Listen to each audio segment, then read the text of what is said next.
जियो और जीने दो का नारा तो दोस्तों हमने कई बार सुना है, लेकिन दुनिया लगता है अब मरो और मारो का नारा लगा के चल रही है।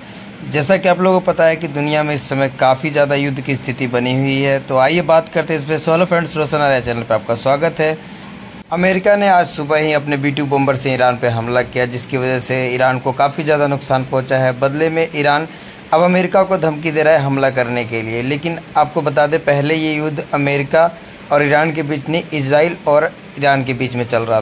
ईरान और इजराइल के बीच में काफ़ी दिनों से युद्ध चल रहा है। इजराइल एक तरफ जहां ईरान पर हवाई हमले कर रहा है, तो वहीं ईरान इजराइल पर हाइपरसोनिक मिसाइलों से हमला कर रहा है। इजराइल चाहता है कि ईरान परमाणु बम ना बना सके। अगर उसने परमाणु बम बना लिया तो इजराइल के लिए सबसे बड़ा खतरा होगा। ईरान की बात करें तो ईरान के पास में परमाणु बम है या उन्होंने बना लिया है, वो बनाने के करीब है।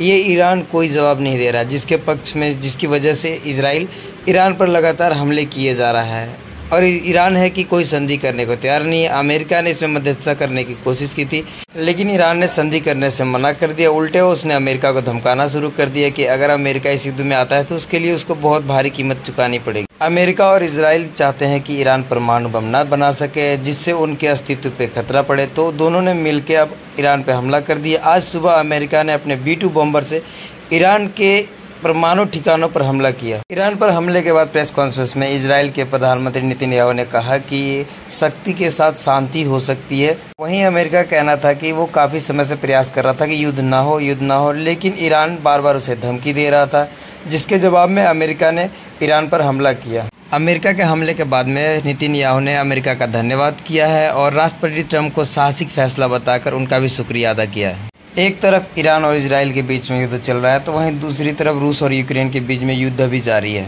रूस और यूक्रेन के बीच में युद्ध का 1 साल हो चुका है और काफ़ी ज़्यादा जान माल का नुकसान हुआ है। कितने घर बर्बाद हो गए, कितनी बिल्डिंगें तबाह हो गई, कितने खेत बर्बाद हो गए, कितने लोग मर गए, लेकिन UN कुछ भी नहीं कर रहा है।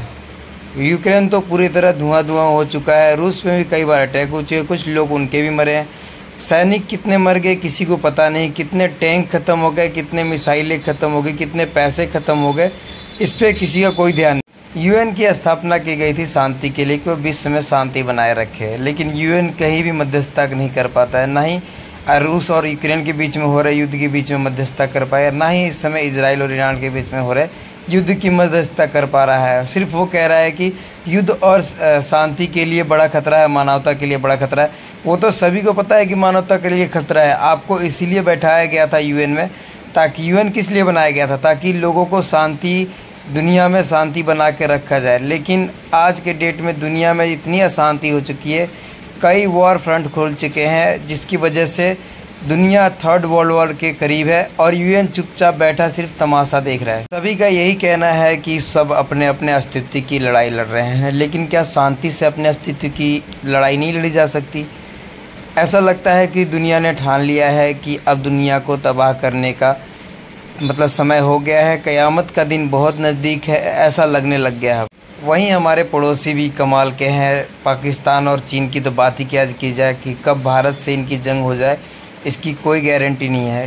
भारत हमेशा तैयार रहता है, लेकिन फिर भी उसके बावजूद शांति के लिए जितना ज़्यादा हो सके प्रयास करते हैं हम। भारत इसीलिए जाना जाता है। कुल मिलाकर देखा जाए तो दुनिया 3rd वर्ल्ड के कगार पे खड़ी है। क्या युद्ध में सिर्फ और सिर्फ आम लोगों का नुकसान होता है, सरकारों का नुकसान होता है, पैसों का नुकसान होता है, लेकिन इस बारे में कोई नहीं सोचता। लोग सोचते हैं पैसा जितना मर्जी बर्बाद हो जाए, सिर्फ हमारा वर्चस्व बना रहना चाहिए, जिसकी वजह से आम लोगों को कितनी महंगाई, कितनी ज़्यादा बेरोज़गारी, भुखमरी, क्या क्या नहीं सहना पड़ता। लेकिन उसके बावजूद कोई भी मानवता के लिए एक अपने शांति प्रयास करने के लिए राज़ी नहीं है। अगर यूक्रेन नाटो में अगर एंट्री करने की बात नहीं करता तो आज रूस चुपचाप आराम से अपना काम कर रहा होता और यूक्रेन भी अपना काम कर रहा होता। दूसरी तरफ अगर ईरान हूती लड़ाकों को, लेबनान को अपने हथियार नहीं देता, जिसकी वजह से इजराइल में अशांति होती है, फ़िलिस्तीन के लड़ाकों को अगर अपने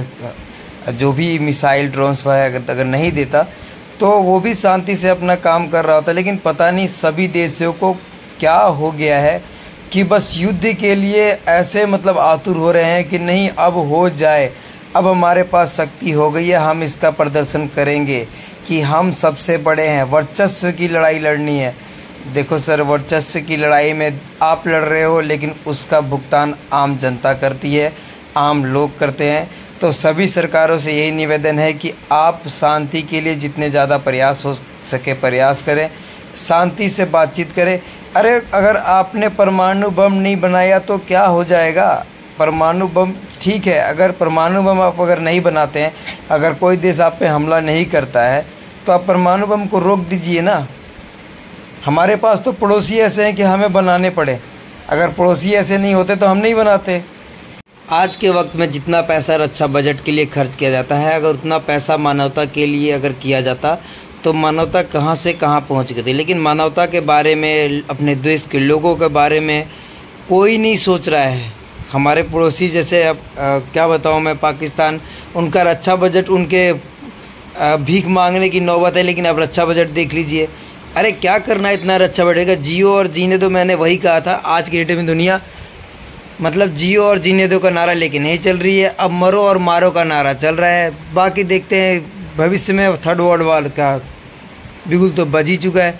जो भी हो, जैसा भी हो, वीडियो हम आपके पास ले आते रहेंगे। वीडियो हम किसी और टॉपिक पे बनाना चाह रहे थे, लेकिन थर्ड वर्ल्ड वॉर की वजह से, अमेरिका की एंट्री की वजह से हमें वीडियो बनाना पड़ेगी। मिलते हैं नेक्स्ट वीडियो में। वीडियो अच्छी लगे तो वीडियो को लाइक करना, चैनल को सब्सक्राइब करना, और हाँ यार, आप लोग प्लीज़ मानवता के लिए कुछ सोचिए और जियो और जीने दे का फिर से इसके लिए प्रयास करें। यूएन, आप कहाँ बैठे हैं? आप इस युद्ध को जितना जल्दी हो सके, इन सभी देशों में हो रहे युद्ध को मतलब ख़त्म करवाइए। अब बस बहुत हो गया, अगर ये अब नहीं रुकाना तो फिर बिल्कुल नहीं रुकेगा। थैंक यू वेरी मच आप लोगों का। चैनल आपने सब्सक्राइब नहीं किया तो चैनल को सब्सक्राइब करना, वीडियो को जितना ज़्यादा हो सके आप लोग शेयर करें। मिलते हैं नेक्स्ट वीडियो में, तब तक जय हिंद, जय भारत।